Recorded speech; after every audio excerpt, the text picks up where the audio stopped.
అపవాది చేత దాడి చేయబడుతున్న వారు ఎప్పుడు కూడా వేరుగా ఐసోలేటెడ్గా ఉండటానికి ఇష్టపడతారు.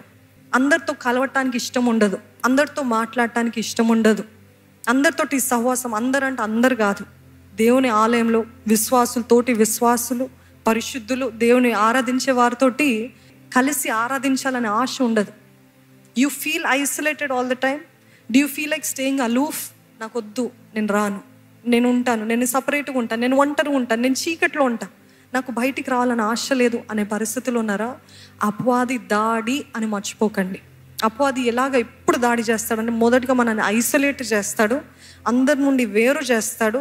సంఘం అంటే ఇంట్రెస్ట్ ఉండదు, ఆలయం అంటే ఇంట్రెస్ట్ ఉండదు, ప్రేయర్ మీటింగ్ అంటే ఇంట్రెస్ట్ ఉండదు, తల్లిదండ్రులు ఫ్యామిలీ ప్రేయర్కి రా అంటే నో ఐఎమ్ నాట్ ఇంట్రెస్టెడ్ అంటారు. మళ్ళీ ఏం చేస్తారు? ఒంటరిగా ఉంటారు, ఒంటరిగా ఏడ్చుకుంటారు, ఒంటరిగా బాధపడతారు, ఒంటరిగా చెత్తవి చూస్తుంటారు, ఒంటరిగా అసహ్యమైన కార్యాలు చేస్తారు. కానీ అందరిలో ఉండటానికి ఇష్టం ఉండదు. ఎందుకంటే ద గిల్టీ కాన్షియస్, అపరాధ భావం అప్పటికే వాళ్ళు ఫుల్గా ఎక్కేసి ఉంటుంది. కాబట్టి నేను అందరిలో ఉండటానికి, వీరందరూ పరిశుద్ధులు కాబట్టి, నేను ఒక్కడిని వేరు కాబట్టి I would rather be aloof అని అంటారు. కానీ అందరితో కలవటానికి ఇష్టం ఉండదు.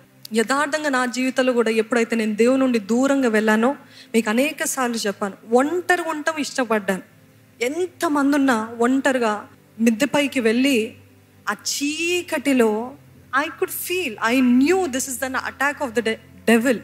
కానీ దాని నుండి బయటికి రాలేని పరిస్థితిలో, నో చెప్పలేని పరిస్థితిలో, ఎలాగా ఎవరికి చెప్పి నేను దీని నుండి బయటికి రాలో తెలియని పరిస్థితిలో ఆ మిద్దెపైకి వెళ్ళి 10-11 రాత్రి టైంలో కూడా తిరుగుతూ ఏడుస్తూ, ఎందుకు ఏడుస్తున్నానో నాకు తెలియదు, ఎందుకు కన్నీరు ఏడుస్తానో, గుండంత భారము, ఎంత భారం అంటే ఎంత ఏడ్చినా తరిగిపోదు. అలాగే ఏడుస్తూ ఎందుకు ఏడుస్తున్నాను అర్థం కాని పరిస్థితి మిద్దె మీద తిరుగుతూ ఒంటరిగా ఉండటానికి ఇష్టపడేదాన్ని. నాకు అప్పుడు ఇది తెలుసుంటే, అంటే ఇంత డీప్గా తెలుసుంటే ఎదిరించి ఉండేదాన్ని. కానీ అప్పుడు I was just 17 or 18 years. అట్లాంటి సమయంలో దేవుడు తన మహాకృపను బట్టి, తన దక్షిణ హస్తం బట్టి, సాహస కార్యాలు చేయగలిగిన తన దక్షిణ హస్తము బట్టి నన్ను లేవనెత్తకపోతే నేను ఇక్కడ ఉండేదాన్ని కాదు. దాన్ని బట్టి దేవునికే హల్లెలూయా. దేవుని వాక్యం తెలియజేస్తుంది చూడండి, మత్తయి సువార్త 18వ అధ్యాయము 20వ వచనం చూద్దామా? ఏలయనగా 2-3 నా నామమున ఎక్కడ కూడి ఉందురో అక్కడ నేను వారి మధ్యన ఉందునని చెప్పెను. 2-3 నా నామమున ఎక్కడ కూడి ఉందురో అక్కడ నేను వారి మధ్యన ఉందునని చెప్పెను.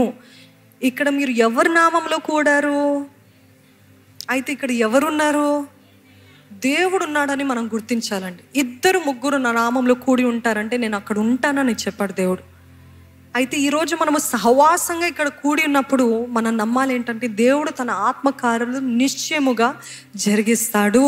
ఇక్కడ అనుభవించే దేవుని సన్నిధి, ఆయన అందరూ ఒక కంఠముతో, ఒక స్వరముతో, ఒక హృదయముతో, ఒకవేళ ఎంత బండ హృదయమైనా, నేను అసలు నాకు ప్రార్థన చేయడం అలవాట్లేదండి, నాకు పాడటం అలవాట్లేదండి అని చేతులు కట్టుకొని వస్తుంటారు చాలామంది, వచ్చి నిలబడతారు. కానీ తోటి సహోదరుల ప్రార్థన, వారి విజ్ఞాపన, వారి త్యాగము, వారి సమర్పణ, వారి ఆరాధన చూసి ఇతరుల గుండె కూడా దేవుడు తన పరిశుద్ధాత్మ శక్తి ద్వారా ఏం చేస్తాడు? బద్దలు కొడతాడు. అది ఆయన చేసే కార్యం. అందుకనే సమాజముగా కూడటము మానకూడదని ఆయన వాక్యం అంత ఖచ్చితంగా చెప్తుంది. ఎందుకంటే సమాజంగా కూడటం వల్లనే మనకి శక్తి. ఈరోజు ఐసోలేషన్లో పవర్ లేదండి. మనమందరం ఒకరు పడినప్పుడు ఇంకోరు లేపుతారంట. 3 పేట్ల తాడు అంత సులువుగా తెగిపోదు. ఈరోజు మీరు పడిన స్థితిలో ఉంటే ఒకరు ప్రార్థన, లేకపోతే సేవకుల ప్రార్థన, లేకపోతే ఆయన ఆలయానికి వచ్చి ఒక్కసారి మన హృదయం కుమ్మరించుకున్నట్లయితే దేవుడు మన ప్రతి అపరాధ భావము, చీకటి, పాపము, ఈ శక్తుల నుండి విడిపించగలిగిన సమర్థుడు.